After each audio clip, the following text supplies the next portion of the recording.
It's finally here. Welcome to Do It with Dan. Entrepreneurial philanthropist, public speaker and author, creator of the Beyond Intention Paradigm. Here is your host, Daniel Mangena. Hello. Hello. Is it time to fly? Where are we going? It is time for us to fly. And it's time to fly back to who we are, who we were meant to be. And so that I didn't know that when I came up with Time for Us to Fly as my website. It's kind of funny because it's my personal email address that I set up, I don't know, probably 15 or 20 years ago before I moved into the business I'm doing now. And that's really what it was all about. It was just a time my husband was learning to fly. Okay. And I was learning to fly, being myself, getting myself connected with myself and doing some really great work. So amazing. What does your husband fly? Do you mind me asking? He actually has flown glider. He started out flying glider planes, so being towed up and gliding, and then now he just does a single engine private little planes. Okay. Well, I'm actually I'm learning to fly a helicopter. So I'm going for my level one. That's pretty cool. I'm going for my level ones at the moment, which is it's surprisingly lots that you have to fiddle with. So you've got like the stick, and then you've got the gear up and down, then your feet are working. It's a little bit frightening. I'm yet to actually have all of the controls myself. At the moment, the instructor's still got two, and I'm only doing one at a time. But yeah, it's good fun. It's good fun. Well, it's good. It's all the things we learn to do at different times in our lives, right? You take it one step at a time, and then you add in new things and more and more. But how exciting is that? Yeah, I love it. But I really want to know a bit more about. So 15 years ago, you come up with Time for Us to Fly. Oh, I like that. I'm gonna have it as an email. And then at some point, you made the transition from something into what you do now, and then carried the name with you. Is there a story there? Well, there's a little bit of a story there.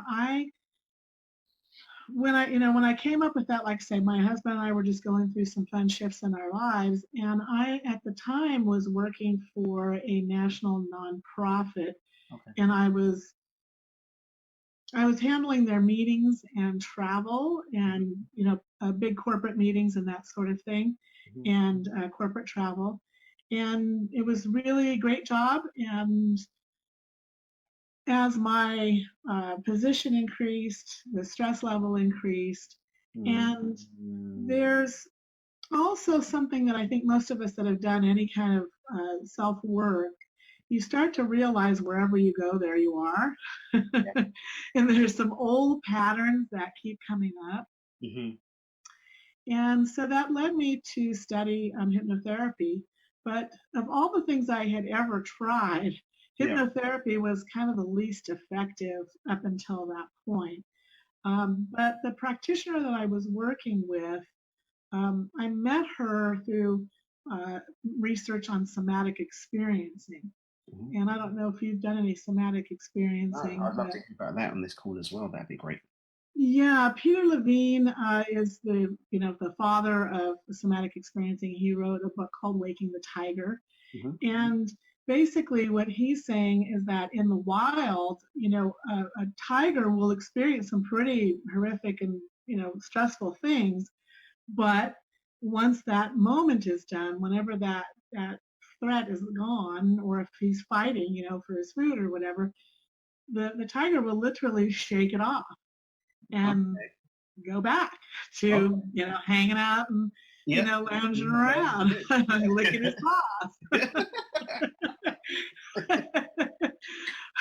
As humans, we don't do that so well as a general rule. And so Peter Levine, through his studies, really started to develop a way to help guide people to tune into those stuck points and to unravel that, right? You kind of are already tuning into it right now, I see. Yeah. It resonates with something, but I don't want to cut you. So I may loop back to it as it was in, but I want you to continue because this is really good stuff. Yeah, so the people that were teaching the hypnotherapy course that I took, they really incorporated a lot of the somatic piece. And I think you and I are students of Dr. Joe Dispenza, and he talks about how the mind body, the connection, the emotions are stored in the body. It's a record of the past. Yeah. And how can we use the wisdom, because there's a lot of wisdom in that. Mm-hmm. But when you're stuck in the emotional charge, then all sorts of crazy things happen.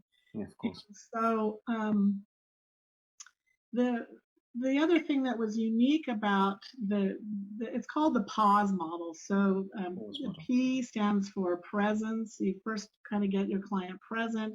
Mm-hmm. Then the A is for aware witness, so that you can become aware, of what's happening. Yeah. And then you can unwind whatever that pattern is. That's particularly where somatic experiencing comes into play. Yeah. And then you can surrender. Once you unwind that old, crazy pattern, then you can surrender and fall back into your true self and unfold evoke your essence. So whatever that essence is. So it was a really beautiful training, and it incorporated a variety of things. And one of the other things they incorporated was NLP, neuro linguistic programming. Yeah. And so they thought that the best way to get someone into trance, you didn't ever do a hypnotic trance until you resource them with a particularly positive resource state. So for my husband, the resource state was when he learned to fly. Yeah. I mean, it was just like this really cool experience. And then he could see it, feel it, hear it, smell it, taste it. And we could anchor, I was about to say our thumb and our finger, and our index fingers to anchor that, so that I could teach him how to, or teach clients and teach myself to anchor those good experiences, so that we could come back to those and keep coming back to those. And so you start out the work with someone being in a good frame of mind, and then you could dive into a hypnotic trance or a deep guided meditation. Hypnosis takes you typically a little deeper than regular, guided meditation. There's some tools and things that we utilize in order to get you there, but it really turns off the critic and the gatekeeper. Goes right into the hard drive, right? Into the. You go right into it. Yeah. And the best part about this form of hypnosis that I love is that if we're working together, I'm a guide, and I've got some great training and some great questions to ask you, but likely it's going to be more of an interactive experience. Yes. And your answers will emerge. So it takes me out of the loop and having to have the pressure. A lot of old style hypnosis is to implant to implant new ideas, or to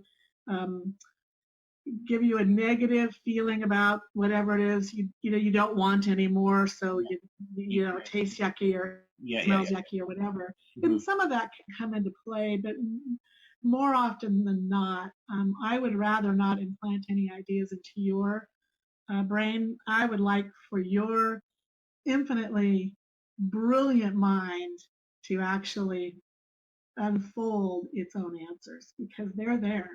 Yeah. And your answers are different than mine. So you effectively get them into a state where you can tease the answers out of them.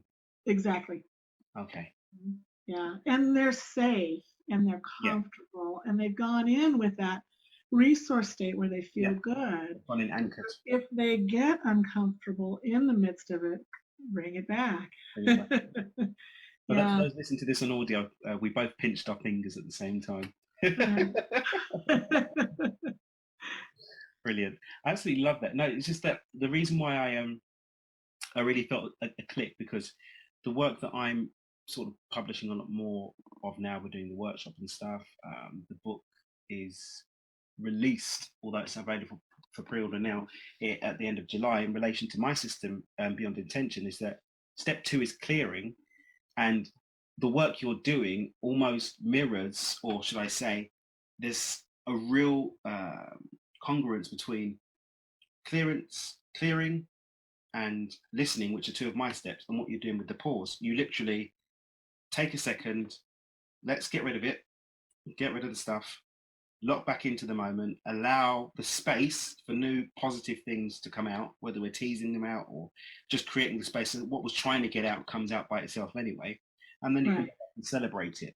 I think the only difference that I really saw was that I specifically had put the step of acceptance in the front end of Beyond Intention, whereby you get into a mindset whereby you accept your power to make the change and your responsibility to make the change in its entirety. So actually, I may twiddle with you to get something written up for the encyclopedia, because I'm upgrading the workbooks for the workshops now to include an encyclopedia at the back with some tools for people that want to do some clearing. So I may actually I may call on you.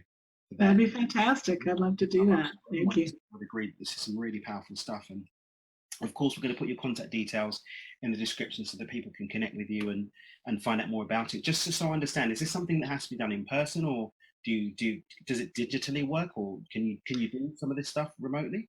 Oh, definitely. I can do it remotely or in person. It's both. I use Zoom. I have clients all over the world, and it's fabulous. It really, we have to set up some things, particularly if we're going to do hypnotic trance. I want to make sure that, you're comfortable and that you have some information before we go in, should you fall asleep or that sort of thing.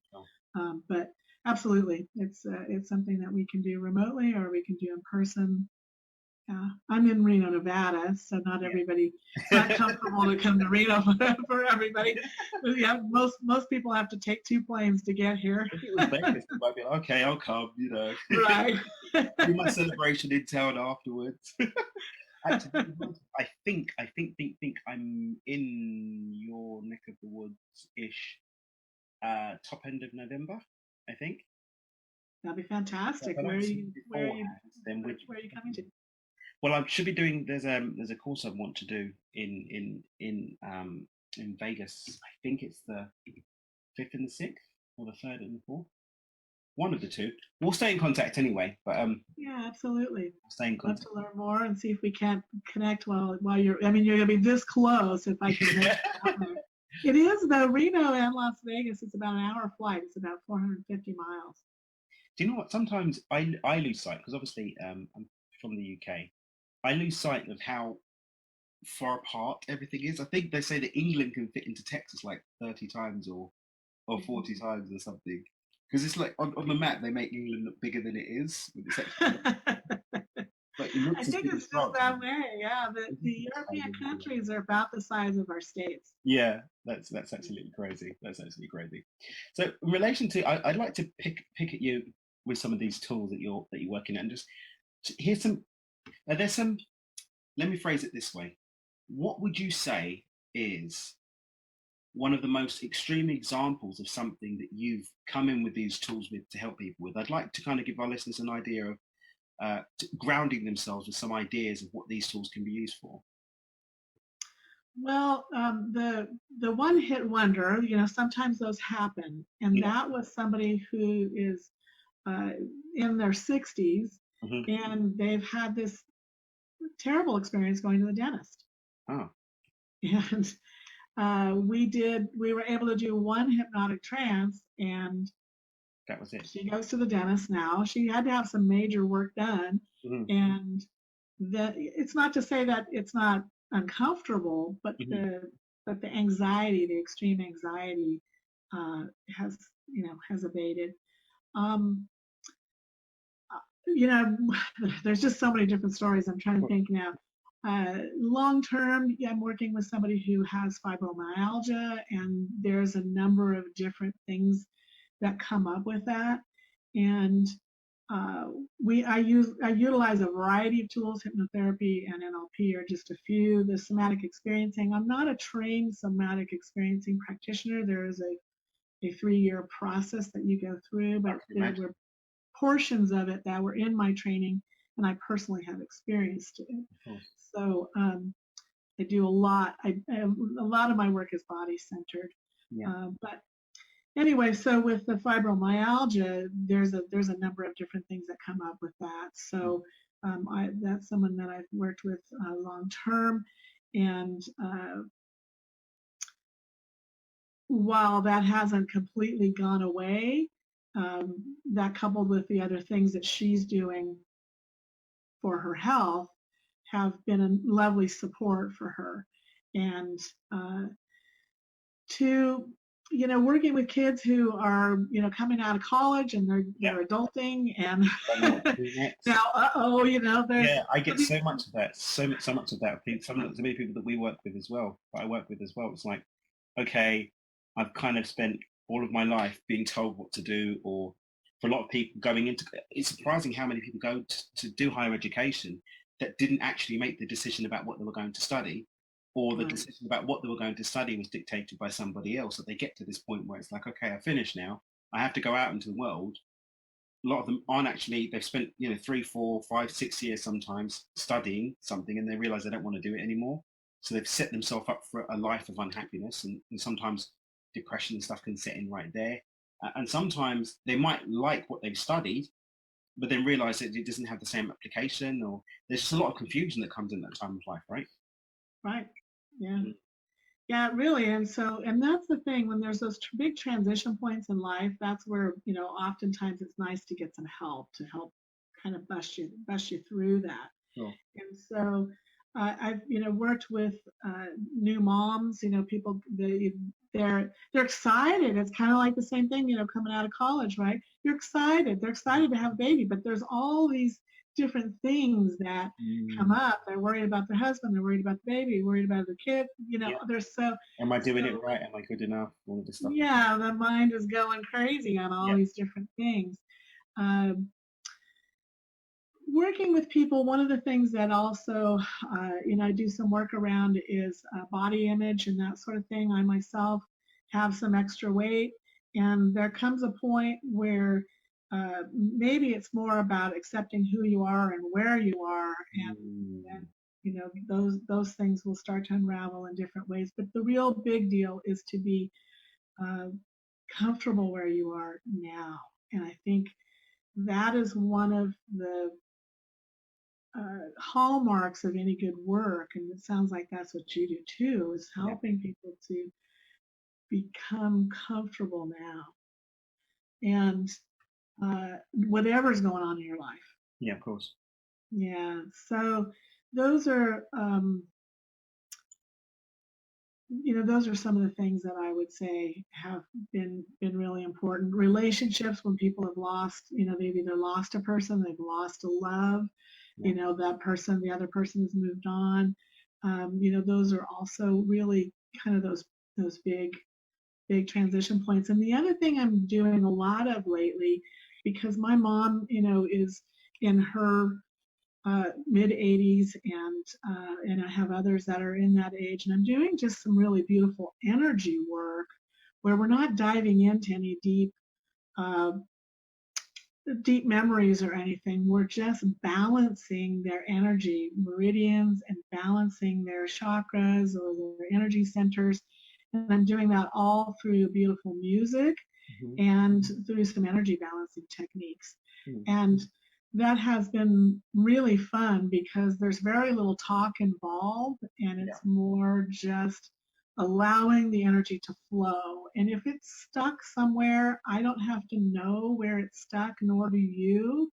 The tools of connecting through a place of love, and this was originally inspired through an instructor who I took some classes, and he talked about, I'm going to lift my camera here just for a second, that there is the 8 extraordinary vessels, and that, sorry that you can't see those if you're listening, but these are the 8 extraordinary vessels, and they're formed at when we're 8 cells into this life.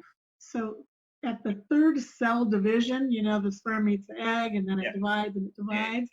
So when we're just 8 cells into this life, these major energy vessels have formed. Wow. And for me, I took that knowledge, as you start getting into the healing arts, everybody says, see your client as whole and perfect. And I just couldn't quite get it, because people come to us often because there's something's bothering them. Yeah. But I could take that and I could say, hey, at 8 cells, those energy vessels were formed, thus you're whole and perfect when you're at that point into this life. Now, you may have brought in some stuff, you may accrue some stuff, but at that instant, you were good. And that's just Deanna Lyons' theory. Yeah. Because it wasn't what Dr. Bruce was trying to teach us. He was telling us some other things, but I just took that and I really ran with it. And so I started to see my clients as whole and perfect and hold that space for them. And then over time, I realized that, and this is where Dr. Joe's, some of Dr. Joe's teachings really helped me, because as the metronome, goes back and forth, if I can be that energy that my client feels itself as whole and perfect, yeah, and then I see them as whole and perfect, we start to move together. In synchronized. In that synchronized form, right? And so I started to just add in first that I see myself at that whole and perfect stage. Mm-hmm. And I see them as whole and perfect. Mm-hmm. And then I'll do some energy balancing techniques with some great music. So this just gets you in the right place to help, right? It gets you into the state where you can start delivering from a place of wholeness and perfection yourself, and then almost reflecting that wholeness and perfection in your client and allowing you to tap into your energy, and then you start resonating. It's quite interesting. Another call that I did, I don't think it will have come out by the time that we put yours out. But we looked at, his whole thing was about everything's inside of you. So everything that you're seeing is a complete and utter reflection of what's happening inside of you. And everything that you do experience around you is in your fishbowl. So when people come into your fishbowl, they then become a reflection of what's happening inside of you. So tying that into what you're saying, what Scott was talking about with what you're saying, by you getting to that state of wholeness and perfection, you bring them into your fishbowl, because obviously you're working with them and you're connected with them, literally hang on with the energy. That wholeness and perfection then reflects, and then they can leave your fishbowl with that wholeness and perfection. I love how you just explained that, because that's really, it is. Yeah. And so it's the gift that we have, and it's a gift they have, and it's just that gentle reminder that it's there. It's in all of us. Each one of us has it. And like I say, sometimes the fishbowl gets kind of cloudy. Yeah. Yeah. And so this kind of allows those clouds to release. So one of the reasons why I started doing some of the energy balancing techniques was that I didn't really want to do any sort of talk stuff with my family, but this was a cool way that I could support them without having to do any of that. And that has led to me doing it both with clients in person and remotely. And I wasn't exactly sure how well it would work remotely, but it has been phenomenal. Well, energy is non-local. I mean, one of the things that I love about the work that I'm doing, which is almost creating a bridge of accessibility between more mainstream sort of analytical thinking and what's kind of considered to be a little more left field, a little bit more sort of hippie, and just finding that bridge so that people can actually connect with, from both ends, connect with something on the other side that they can actually understand, and that understanding allows a relationship to happen. And as that relationship happens, then people can kind of tap into it, because of course there are some people who are so left field they actually kind of forget about the fact that they have to live in the world with everyone else. And then you've got people that are in sort of matter to matter, three-dimensional, sort of dealing with the world every day, that don't actually realize that this is amazing reservoir of tools and resources available to just make life more joyful. And I love that science is now showing us, piece at a time, that what we're talking about now is grounded in scientific fact. Everything that we experience really is one substance operating at different vibrational frequencies. Ergo, you having a session with a client on the other side of the world, there is actually, in real terms, no real separation between the two. So you being able to work with them and being able to do this energy work, it's not really that big a leap to actually accept as you feasibly being able to have a positive effect on someone that far away, because in reality there's no separation between you and them anyway.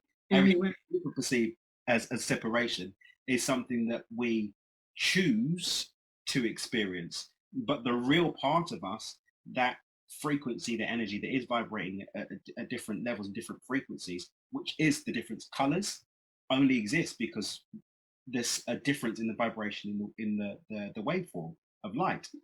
If we took that away, everything would be unicolored. However, we have the beauty of different colors, but it is still just one thing, and that's just amazing. I love that. I love that we live in a world where that's happening more and more.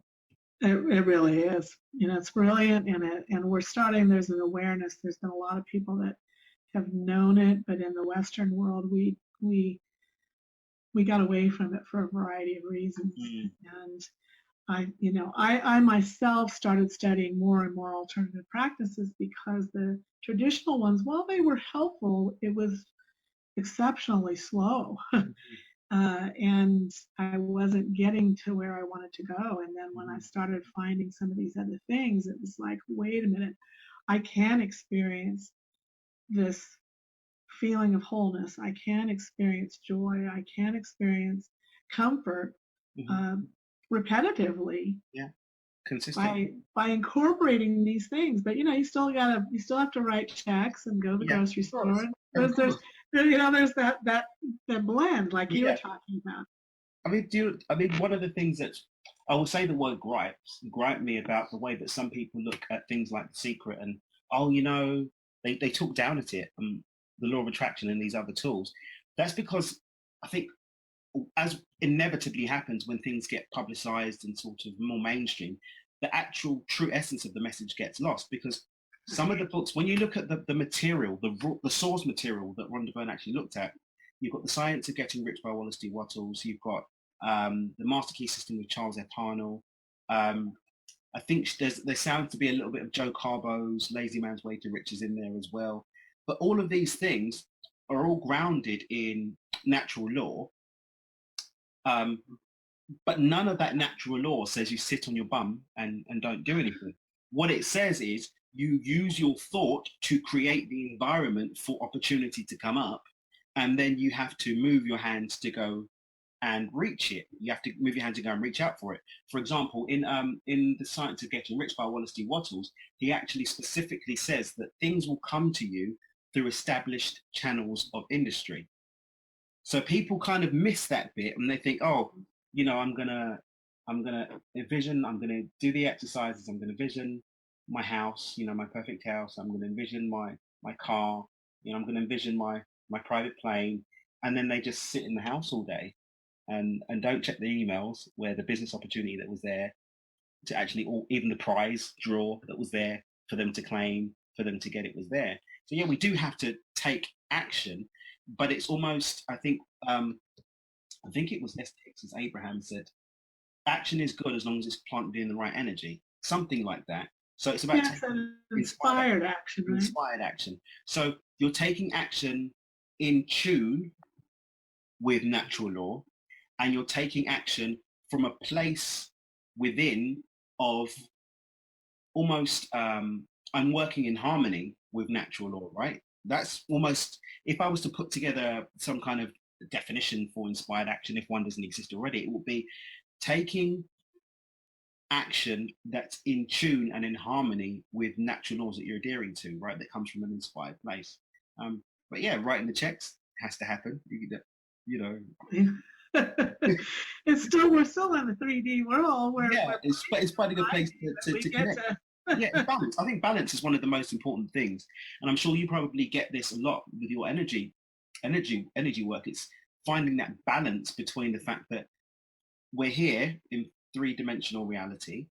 However, three-dimensional reality is part of a whole sphere of which there are other levels, and there's so much you can tap into, but there's so much more to you as a person than just the atoms that make up three-dimensional matter, right? Right.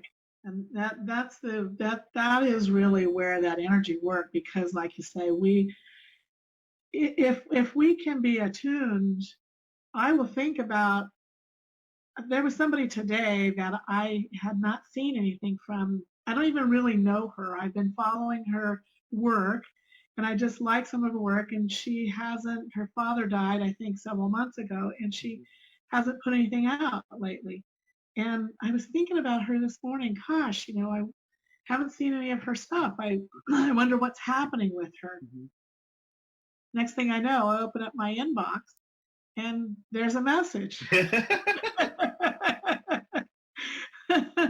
Now I don't know this woman. I've corresponded with. I've been following some of her work. I corresponded with her via email once. Yeah. And how does that happen? You made it happen. Yeah, but like you say, it's that energetic bond, that energetic connection that we're starting to get some glimmers of and understand more. Yeah. But I just think, like you say, we really are all connected as one. Mm. And sometimes we just need help, like you said, kind of clearing out the fishbowl, clearing, seeing through the darkness, seeing through what's going on that might be bothering us, or seeing things we didn't even realize that were hanging us up. And a lot of times that's really, and those patterns that wherever you go, there you are. A lot of that happened in the very early unconscious stages of life. Yeah. And we have no idea it's there. But when we can do some of these practices where you become and you feel safe and you feel protected and guided and supported, then you can unravel those things and surrender, and then really fold into what's next. And so and it's so cool. I keep thinking what I need to do is take pictures of my clients when they first come into they come into a session, and then when they leave, because you can physically see the difference in just how their facial expressions are. Because when they come in, they're often very stressed. They walk out, they feel so relaxed and ready to navigate life. Yeah, because life should be fun, and I think one of the great things about taking advantage of all of these beautiful resources that are there for us is that, yes, we have to navigate things in three-dimensional reality. And although I try my best not to get too uber spiritual with the podcast, there is, the theory, there is the school of thought that we are here for a purpose anyway. The whole point of appearing in the world is for a purpose. And I touch on that side of it with regards to the whole work we do with the manifesto and the Dreamer HQ, which is giving people that ability to tap into an inner knowledge of what they're here to do. But when you actually take a second and say, okay, I'm here for something, right? I'm here in three-dimensional reality to do something. Right, I have to be here. Then that kind of gives you a bit more of an opportunity to tap into the ability to balance it, rather than kind of getting too hung up on, I hate the fact that I'm in this, because I've seen it. I hate the fact that I'm here. I just don't want to get back in my body sometimes. I know a couple of people that are really deep into sort of more advanced stuff where they do out-of-body experiences and astral projection, and they really get deep into all this stuff, but then they don't actually want to interact with anything in the real world. Like they lose touch with that balance. And I'm not knocking anyone that's into that sort of thing. If that's what makes you happy and does nobody harm, then fine. But I think it is great that we do have some really grounded and grounding tools to, like you said, better navigate the world, and at the end of the day have more joy in it. Because life is so abundantly full of opportunity for joy. Both to experience it, to share it, and to encourage it in others. And I think the world will be a much, much, much, much more joyful place when more people in the world are tapping into that reservoir of joy, using opportunities like this to clear those things that are standing in the way of their joy and sharing it with others. Yeah, absolutely. And that's the thing in this kind of crazy state that our politics and economy, and there's all sorts of things going on. And if I get too wound up in all of that, I become powerless. This is my feeling on it, is that I all of a sudden I get sucked into that vortex and that energy, and I can't. I'm not an economist, and I'm not a politician. I'm not all those things, but I feel like I have this gift that I can share, with others, and shine a light. And as I shine my light, they shine their light, and they shine their light. This is my mission. You're talking about my mission right now. The manifesto, my mission statement, they're all about that, which is, just encouraging people, giving people, in this instance, we're giving you a platform now to share your wisdom. I've come on this call knowing that I was going to learn something amazing, and I really have. I'm sure our listeners have taken on something, and just had the opportunity to recognize that they can actually, they don't have to sit in the darkness, if you will, or whatever life experiences they've got. They can actually tap into a few more tools that might be there for them. This might not even be the tool that works for them. It might not be. And we see this all the time. And that's one of the reasons why I've started putting together this encyclopedia, so that people have a range of tools that they can look into and give it a try. Get some biofeedback on how you've experienced it. Has it worked? No, then move on and try something else. But there are so many tools out there that people can use, right? Oh, absolutely. And I think that's why it's really beautiful that we have this technology today where we can jump on Zoom or Skype or on a phone or whatever it is, and work together with people, because what resonates for one may not resonate for another, or you might be in a different place and you need a different tool. There's different levels within your energetic system where things might need some balancing, and so different tools are going to be better for different issues. But it's really, like you say, I think important to find somebody that and tools that fit you. Yes. And so it's really beautiful that you're finding a good group of resources for your listeners, and I'm really honored to be part of that. Yeah, we're definitely going to. In fact, I'm going to make a note of that. This is me with my pen making a note.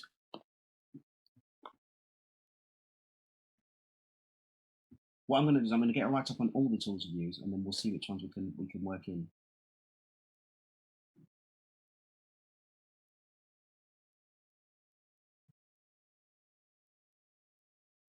Encyclopedia. There we go. Brilliant. Tell me, Deanna, is there anything that you would specifically like to share with the listeners before we sign off? Something you'd like to, any nuggets or gems you'd like to pack them off with? And me, because I'm listening and learning too. I'm excited. Well, I guess it's still kind of leaning, talking about this last little bit, and that is keep shining your light. I mean, thank you. You've inspired me. I know when we corresponded a little bit earlier, like, should we just do phone? Should we just do it audio or video? And I'm like, my first response was, oh, I don't know. Should we do video? And then it was like, no, just open up, be honest, and be who you are. And if being who you are is causing you some angst, take a look at what Dan's providing. Take a look at some of the tools that I have to offer and others. And there's no reason to go it alone. You have to have tools, and I am really big about sharing tools that you can do on your own. You shouldn't have to always have somebody by your side. Sometimes you need a screwdriver, and sometimes you need a wrench, and sometimes you need a power tool, right? Yeah, it's true. So have a nice toolbox and put together a beautiful toolbox. Dan, you're really, that's what you're doing. I think is giving people kind of a shortcut to check out what kind of tools are out there. So shine your light, and let's all shine together. Definitely. How can people connect with you? The best way is probably through my website, which is Time for Us to Fly, with the numbers 4 and 2. So TIME, number 4 US, number 2 FLY.com. Thanks. Or my email address is Deanna, DEANNA @timeforustofly.com. Well, we'll put that information underneath. Are you on any social media, Instagram? I'm on Facebook, and that is also Deanna Lyons /Time for Us to Fly. And I'm on Instagram, but I'm not, I haven't developed it much yet, so you can't find me there, but it might be a little harder to find me. No worries. Well, what we'll do is I'm actually working with one of my good friends. He started up a business, a marketing business. So what we're going to do is I'm going to make a note, actually. I'm going to get him to do some work with you on that as well. Okay. So that and I'm getting my LinkedIn site uploaded here pretty quick too, but I don't have all that information just yet. No worries. Well, we'll chime you in with the guys at Royal Quality so that they can give you some help with that as well. But yeah, I think more people need to know about these tools. It's been amazing learning from you and sharing space with you. Thank you. I've enjoyed it very much too. Yeah, great spending time with you. Great content as well. And yeah, I'm going to get some information from you so we can get you in the encyclopedia. We're going to put your contact details in the description of the podcast so that people can listen and learn more from you through your website. And we're going to get some help with your social media, maybe even by the time this has got out. And if so, then we'll put the links underneath. But yeah, everybody, thanks for listening. Keep tuning with your eyes open. It's been an absolute joy and pleasure to have Deanna here teaching us some stuff. I'm sure you've learned something. I have too. Till next time, big love from myself, and I'm sure from Deanna too. And hope to speak to you again next week. Thank you. Bye. Bye-bye. Thanks so much for listening to this episode of Do It With Dan with your host, Daniel Mangena. For more great content and to stay up to date, visit dmpotv.com. We'll catch you on the next episode of Do It With Dan.